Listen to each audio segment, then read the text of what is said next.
Oh non, merde, c'est tellement frustrant.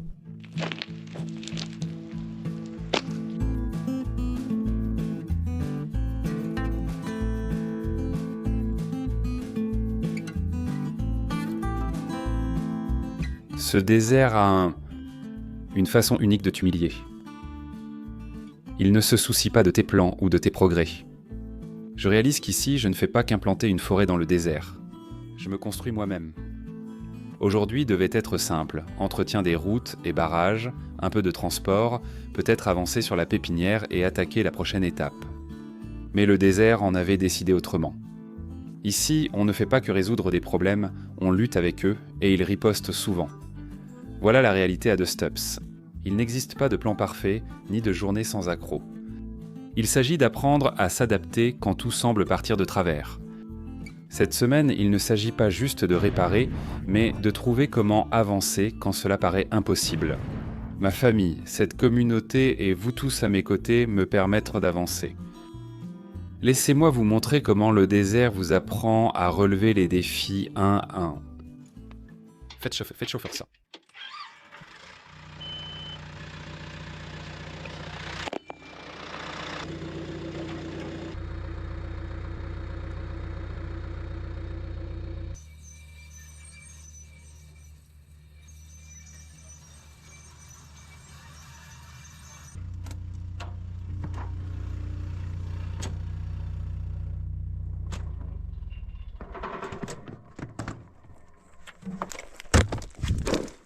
Je me suis dit que si je fais un...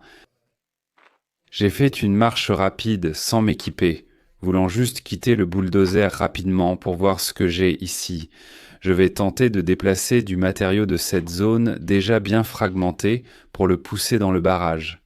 Je regrette d'enlever ce petit pionnier, mais il doit partir. Mon but est simplement de pousser tout le matériau. D'ici ce matériau, et je veux épaissir ce mur pour que la pente ne soit pas aussi raide, et surtout à cet endroit étroit où vous pouvez voir l'eau couler, on veut éliminer ça et... J'espère vraiment en avoir fini avec le barrage, j'en ai assez d'en parler. Je veux juste que ça marche et que ce soit fini, ce matériau ici.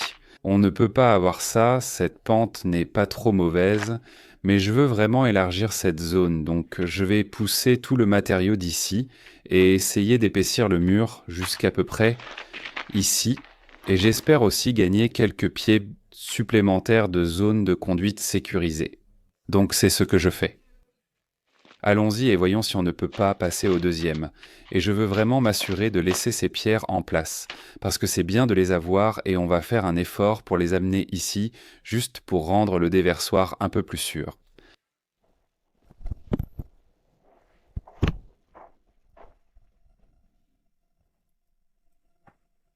Oh non, oh Mon Dieu, non,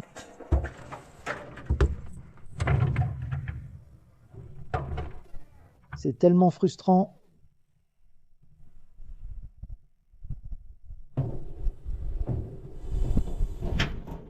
En sortant du bulldozer, je l'ai entendu s'éteindre et j'ai compris que j'avais touché la clé. Je n'avais pas réalisé que j'avais plié la clé, qui est ça maintenant coincée dans le barillet. Je n'ai même pas déplacé de terre. C'est déjà cassé.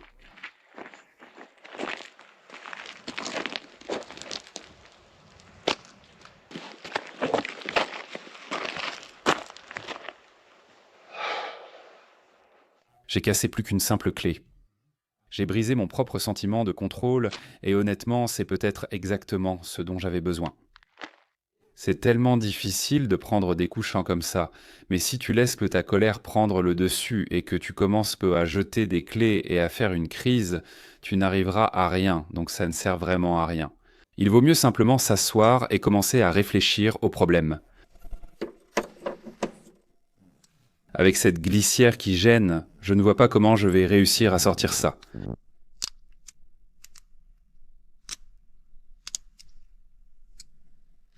D'accord, prenons une photo avec le téléphone.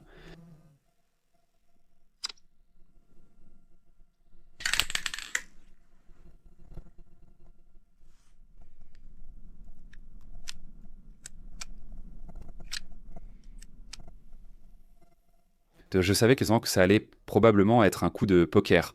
Sans ça, les meilleurs outils que j'avais pour ce boulot, mais c'était un peu d'huile et des crochets Zodin automobiles. Je me suis dit, bah bon, je vais aller les chercher et voir si je peux pas retirer ce barillet, aller bosser à l'ombre et au moins avoir le barillet dans la main. Peut-être que j'aurai un meilleur angle, mais non, cette clé est coincée à l'intérieur et elle ne veut tout simplement pas sortir. C'est fini, ce voyage ne se fera pas, le bulldozer est hors service.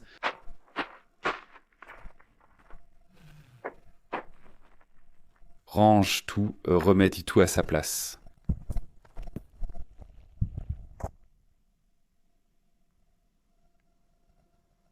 Je voulais vraiment.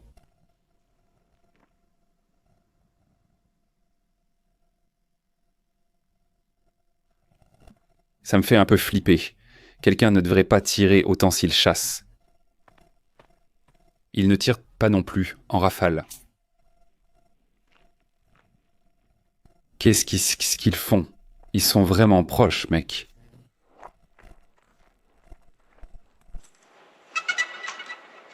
D'accord, voyons si on ne peut pas trouver... Qui que ce soit, il n'a rien à faire ici. Ça va m'éviter de marcher beaucoup. Reconnaissance par drone. Le braconnage, et c'est probablement un gros problème ici. On a même des voleurs de plantes qui dérobent des Lalientam, des yuccas à savon. Dans les zones en périphérie de la ville, le braconnage de chasse reste aussi un problème. Il n'y a pas de force de l'ordre ici, sauf la patrouille frontalière qui ne priorise pas le braconnage. Les coups de feu qui retentissent sont évidemment une source d'inquiétude. Ça ne veut pas forcément dire qu'il y a un problème, mais je pense qu'il serait insensé de ne pas y prêter attention. Comme lorsque j'ai cherché du bétail. Chercher des chasseurs et des intrus potentiels avec un drone est de loin la façon la plus simple de couvrir beaucoup de terrain. Il y a une fonctionnalité intéressante qui permet d'identifier des formes, même si je n'ai pas une bonne image à l'écran. Je peux quand même repérer des camions, des véhicules côte à côte, des choses qui ressortent clairement dans le désert. Mais heureusement, rien n'est apparu. J'aime quand les choses sont ennuyeuses. Je n'ai rien vu, ce qui est une bonne chose. J'espère que c'est juste quelqu'un sur sa propre propriété, mais évidemment, des coups de feu attirent l'attention. Donc je suis content qu'il ne semble pas être près de moi. Je continue ma journée, mais le barillet de la serrure est un vrai problème. Vraiment dommage parce qu'on a ce réservoir de diesel à décharger et ça va surcharger le mini-pelle que j'ai. Donc je ne sais pas vraiment comment on va réussir à le descendre.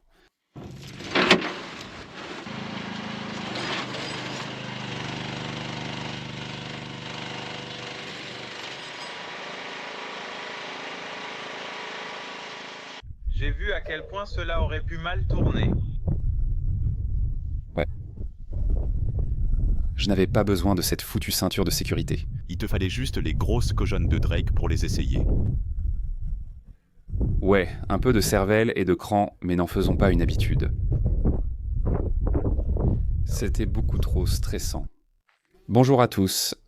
Hier a été une journée vraiment difficile parce que j'ai eu une petite panne sur le bulldozer et je n'ai pas besoin d'aller en ville juste pour le faire fonctionner, mais comme j'ai un autre problème avec le pick-up double, je dois aller à El Paso.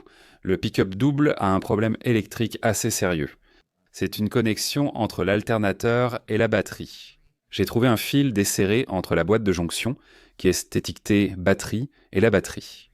Même branché, le camion à double roue n'a pas démarré hier, je dois juste le sortir.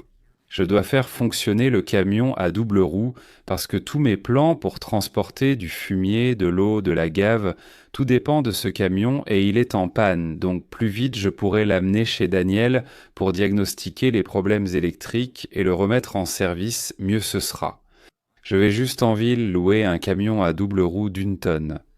Je vais utiliser la remorque de Daniel et Kevin pour sortir le camion à double roue d'ici. Puis je vais revenir ici en vitesse afin de pouvoir vraiment faire plus de choses liées au ranch, au lieu de bricoler avec le matériel. La première fois que j'ai amené le diplôme au ranch, j'ai eu l'impression d'avoir rayé la moitié de la peinture. L'acacia à griffes de chat et la créosote envahissaient lentement la route, ça se rétrécissait, et quand tu passes, ça raye toute la peinture au passage. Je peux faire ça à mes propres affaires parce que je les abîme déjà, mais pour du matériel de location, eux, ils font vraiment attention à la peinture et je n'ai pas envie de payer pour une nouvelle peinture. Je vais en profiter pour tailler tout ça et m'assurer de ne pas me créer plus de problèmes. Parce que, vu que ce voyage n'est que problème, je dois vraiment me concentrer sur les endroits où la peinture risque le plus d'être rayée et pas forcément faire le meilleur débroussaillage possible.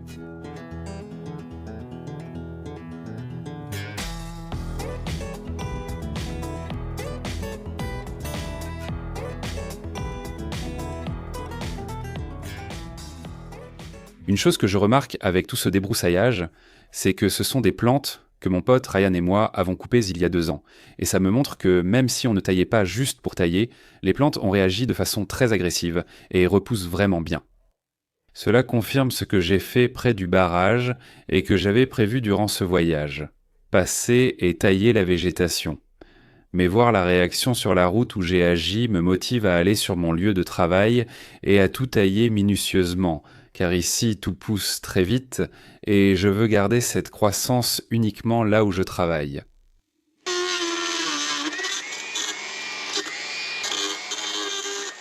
La batterie est presque vide. J'ai une autre de 2 ampères-heure, je préfère la garder pour l'endroit le plus difficile. Je sais où c'est, puis je dois vite aller à El Paso récupérer le camion à temps. Alors que je partais pour El Paso pour aller récupérer le pick-up de location, je suis tombé sur la patrouille frontalière et vous savez, il n'y a pas beaucoup de monde ici, donc c'est logique de s'arrêter, de discuter et de voir un peu les nouvelles locales. Bonjour les gars. Qu'est-ce qui se passe? Rien, et vous, comment ça va? Hier, il y a eu une grosse fusillade. Fusillade de l'autre côté de la rivière ou d'un seul côté? Du côté mexicain. D'accord, c'est effrayant. Oui, un peu, mais rien à voir avec une mitrailleuse calibre 50. On a aussi vu une fusée éclairante là-bas. Pourquoi en lancer en plein jour? Ça pourrait être on est ici, venez nous combattre. Je ne sais pas. Ouais, c'est étrange, hein. Je pense qu'ils se battent. C'était plus intéressant que prévu. Je repense à ma conversation avec l'agent, mais une fusillade a eu lieu à 10 km de chez moi. Je me laisse souvent prendre par l'image des méchants qui vendent pan de la drogue, mais ça me fait réaliser que c'est bien plus que ça. Vous avez de petites unités avec des armes lourdes qui se soutiennent mutuellement, qui manœuvrent les unes contre les autres, une fusée éclairante qui part pour une raison quelconque.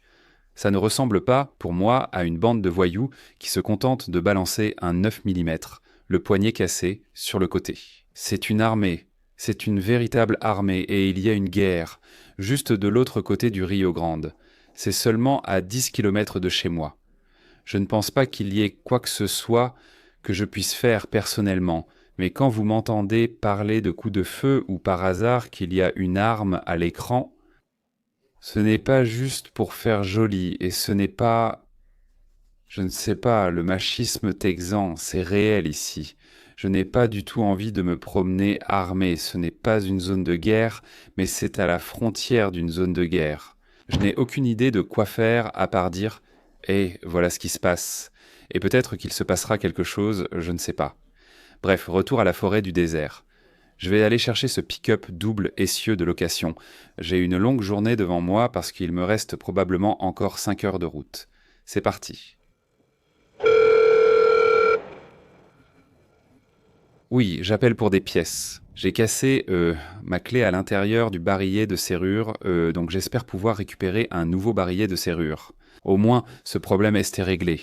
Je peux réparer le bulldozer et reprendre le travail, c'est une victoire. J'ai eu le véhicule de location, bien plus grand et beau que le mien. Je ne sais pas si Dustups utilisera un jour du matériel aussi moderne, j'espère. Peut-être que la chaîne grandira et qu'on aura du matériel plus sympa. En attendant, Silverado 3500 de 2003 titres de récupération. Ces traverses doivent partir. Très bien. Voilà. Très bien, je te suis. Si je roule au milieu, il ne me laisse pas mettre mes pneus dessus. Tout va bien. Ça a l'air bien. Quel est le plan? Je vais me garer sur la route, puis reculer aussi près que possible, et ensuite on va le tirer sur la remorque. Cool. Ce sont les mêmes rampes de chargement que la benne basculante. Ça va être une bête, mais on peut quand même la diriger un peu, tu sais. En fait, c'est la deuxième grosse panne, et les 2 fois, tu es tombé en panne presque au même endroit. C'est un endroit étrange et effrayant où tout tourne souvent mal. Mais en fait, pour un endroit où tomber en panne, ça pourrait être bien pire. Fait que c'est vraiment un point clé. Je pense. Les serrures sont vieilles et grincent. Mais elles s'ouvrent et j'ai appris aujourd'hui, ne pliez pas les clés. Allez, stupide truc. Brandon est en colère. Nous ne sommes pas alignés. Ce sera difficile de diriger le camion, mais c'est possible.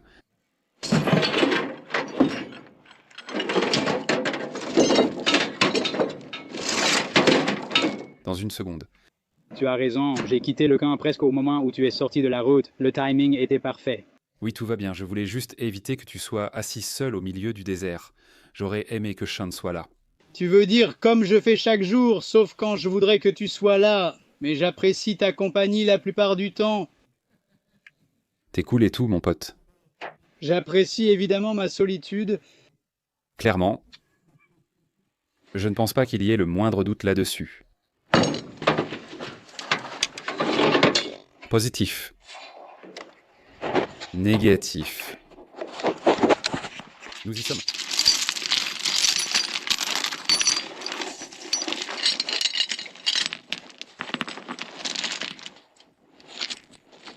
Oh, je vois où tu en es. Maintenant, vas-y.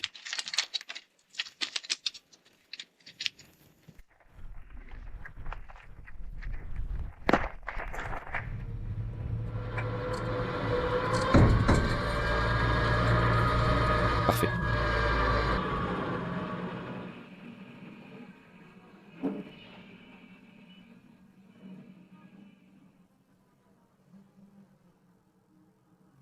Le poids est mal réparti. C'est très tassé actuellement. Mon moment de crétin, c'est quand j'ai chargé ce double essieu avec 1134 kg, 1134 kg d'eau à l'arrière du pick-up. C'est pour ça que la remorque était aussi tassée. L'eau sortait. On a tous les deux remarqué que mec, cette eau était vraiment chaude et ça faisait un moment que je ne m'étais pas douché, alors on en a profité pour se relayer pendant qu'on vidait des centaines de litres d'eau et ça faisait incroyablement gourmand de prendre une douche de presque 400 litres. Mais c'était vraiment nécessaire, ça faisait du bien. Et maintenant, il ne reste plus qu'à tout attacher et on est bon.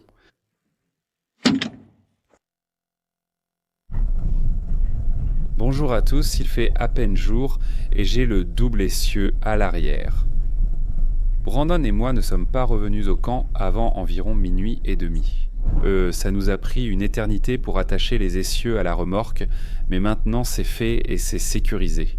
Je roule sur des routes vraiment mauvaises et le camion n'a pas bougé d'un pouce, donc je me sens confiant quant à la charge que j'ai arrimée. Et puis je me suis réveillé à 5h30. J'étais juste prêt à en finir avec ce petit épisode, alors je me dirige vers El Paso pour garer ça avec Daniel afin qu'il puisse vérifier à fond toute l'électricité et s'assurer qu'on répare tout, puis je pourrai revenir et réparer le bulldozer. Après avoir conduit pendant 6 heures, je peux enfin reprendre la création de ma forêt dans le désert.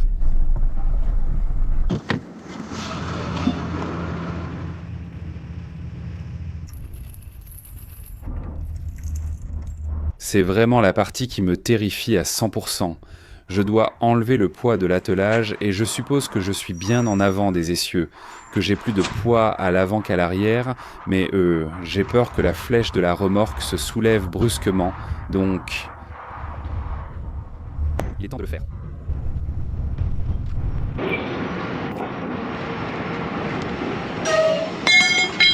Salut, ça va ?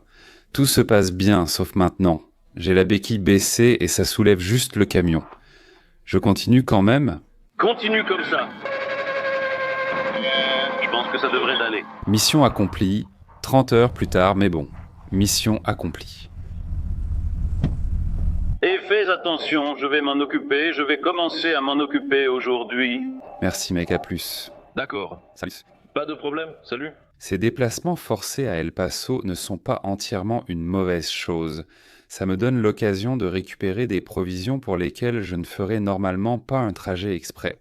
De toute façon, je dois passer par une grande zone agricole à Clint, au Texas, pour récupérer du foin. Certains membres du groupe Facebook ont dit que je peux trouver toutes les graines souhaitées pour l'amarante de Palmer. Ça pousse partout où il y a un canal d'irrigation. En ramassant du foin, je me suis demandé pourquoi ne pas descendre du camion pour prendre quelques graines de cette mauvaise herbe très répandue. Les agriculteurs la détestent, mais elle pousse partout. Donc, à chaque passage en ville, on pourrait couper du paillis. J'ai mon coupe-brosse, mais comme je viens d'acheter beaucoup de foin, je n'ai pas besoin de couper. Je vais marquer le système de positionnement global pour Brandon et revenir. J'essaierai aussi de récupérer des graines, même sans sac plastique. On verra si je trouve autre chose. Voilà mon foin, et ça c'est ce qui reste du voyage de récupération du camion à double essieu. Je me suis dit, autant en profiter un peu plus. Ce chaos, et comme je me suis dit, tu sais quoi, j'ai une benne vide, peut-être que je devrais juste prendre un peu de foin et obtenir des résultats immédiats, même si ce n'est pas ce qu'il y a de moins cher. L'avantage, c'est que quelqu'un dans un groupe Facebook a mentionné que ces canaux d'irrigation sont remplis d'amarante de Palmer, et la voilà. Voyons si on peut récupérer des graines viables. Évidemment, pas besoin d'être trop sélectif avec ça. C'est genre 90% de graines.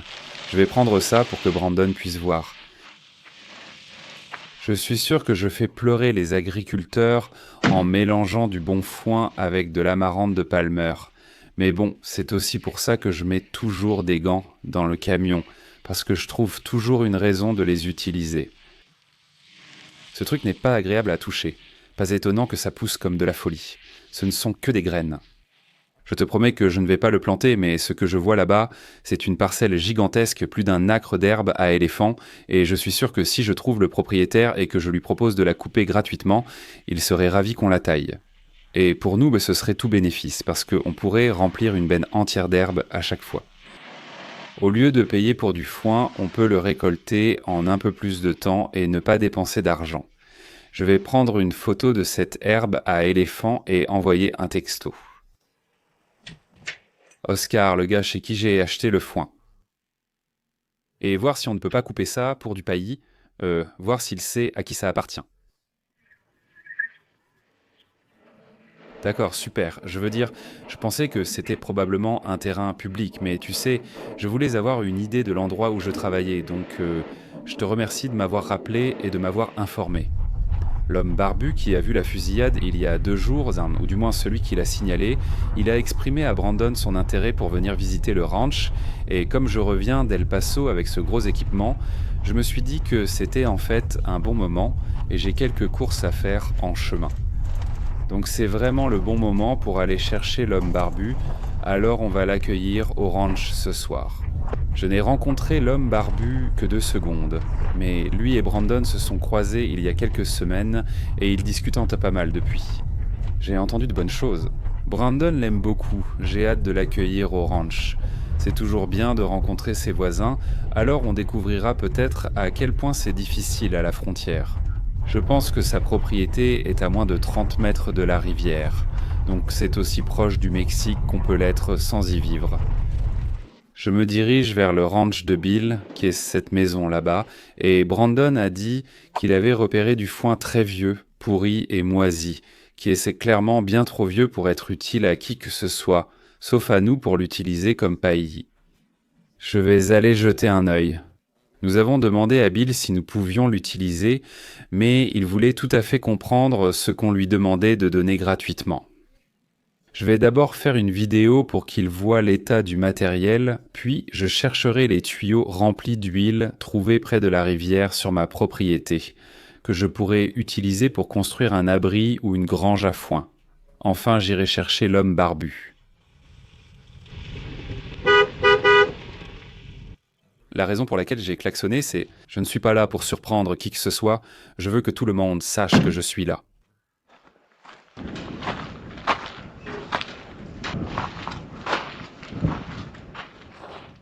Et Bill, c'est le vieux foin dont Brandon parlait. Ça a l'air moisi et vraiment abîmé, à mon avis. Ce qu'on se demande, c'est si on peut utiliser ça comme paillis. En fait, je prends des notes sur la façon dont ils ont construit tout ça parce que j'ai l'impression de réinventer la roue en permanence et j'ai vraiment juste besoin d'aller sur des fermes américaines pour voir comment les gens font les choses et simplement les copier parce que je ne sais pas encore ce que je fais. Quelle incroyable capsule temporelle! Cet endroit a l'air de ne pas avoir vu d'activité humaine depuis un bon moment. J'aime bien ce plateau. Tu vois ce système dans le coin là-bas? On dirait qu'il a un seau à boulons. C'est vraiment pratique. Je devrais peut-être proposer de l'argent à Bill et voir si on peut lui acheter.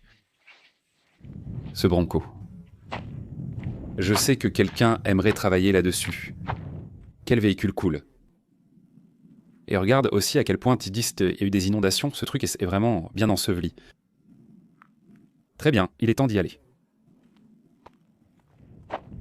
Salut les gars, je voulais vous montrer quelque chose très rapidement. Je descends vers ma propriété au bord de la rivière et je viens juste de passer les Badlands, qui sont d'énormes dépôts d'argile où littéralement rien ne pousse. Et dès que je les ai dépassés, j'ai remarqué ceci. Ce sont probablement des monticules d'argile, ils sont beaucoup plus résistants à l'érosion que le sable autour, et on retrouve ce motif partout dans Red Light Draw. Mais ce qui a attiré mon attention, c'est que dès qu'on passe les dépôts d'argile pure, c'est ce remplissage de Bolson qui ressemble exactement à ce qu'il y a sur mon ranch. C'est du pavage désertique, du remplissage de Bolson et... Qu'est-ce qu'on a ici? Du mesquite qui pousse, en particulier du mesquite à miel. Et ce que je soupçonne, c'est que ce sol pourrait simplement avoir une concentration en argile plus élevée que sur mon ranch. Si j'avais un récipient, je prendrais probablement un échantillon de sol. Et je ferais simplement une comparaison très grossière de mon sol avec celui-ci. Juste pour voir si on peut estimer la différence, parce que dans ma tête, ça n'a pas de sens. Ça ressemble exactement à la zone près de la terrasse, avec une pente encore pire, pleine de gravier, un peu d'argile dans le sol, parce que ces monticules sont des dépôts d'argile. Pourquoi ça pousse ici et pas là-bas? Tu as une théorie? En fait, je sais exactement à qui demander. Je vais demander à Joey de Crime Pays and Botany Doesn't, avec qui j'échange des messages et qui est très enthousiaste pour m'aider à comprendre les plantes. C'est la personne idéale pour expliquer pourquoi ça pousse ici et pas au ranch, ou pour proposer des hypothèses et éliminer des causes. Joey, je t'enverrai un message sur le mesquite à miel. Cet endroit ressemble à mon ranch. Pente raide, gravier, sûrement une couche d'argile dessous. Pourtant, le mesquite à miel n'y pousse pas. Pourquoi? Prenons une photo.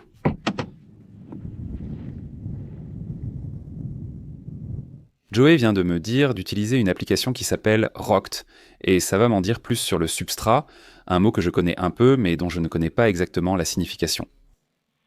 Je devrais revenir la prochaine fois que je verrai ça.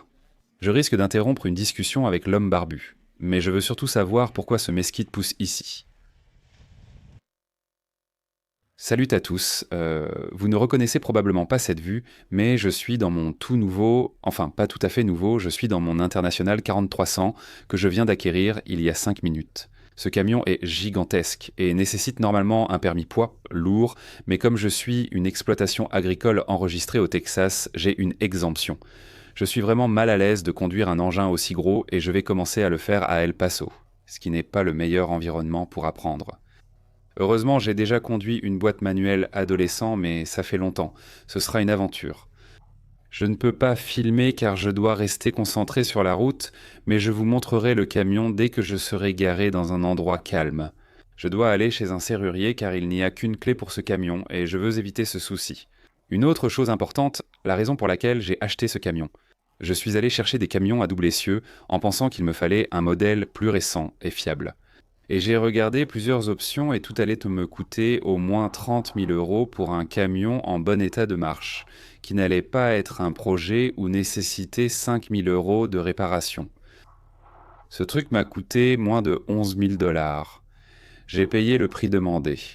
Ce truc est dans un état incroyable avec 72 870 miles, ce moteur devrait durer un demi-million de miles, il est parfait, superbe, presque aucune rayure sur la benne. Le vendeur a ajouté un attelage à boules et de nombreuses sangles. Ce matériel vaut au moins 500 à 700 $, donc c'est une excellente affaire. Ce camion dépasse largement mes besoins pour tracter. Donc je suis vraiment content de l'avoir, mais maintenant je dois aller chez le serrurier et ensuite on file à Dustups. Le contenu de Dustups ne doit pas s'arrêter ici.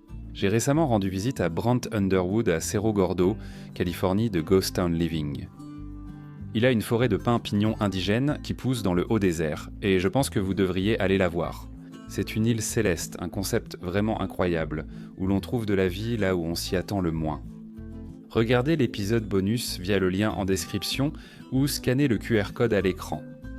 Merci d'avoir regardé, on se retrouve dans cet épisode bonus.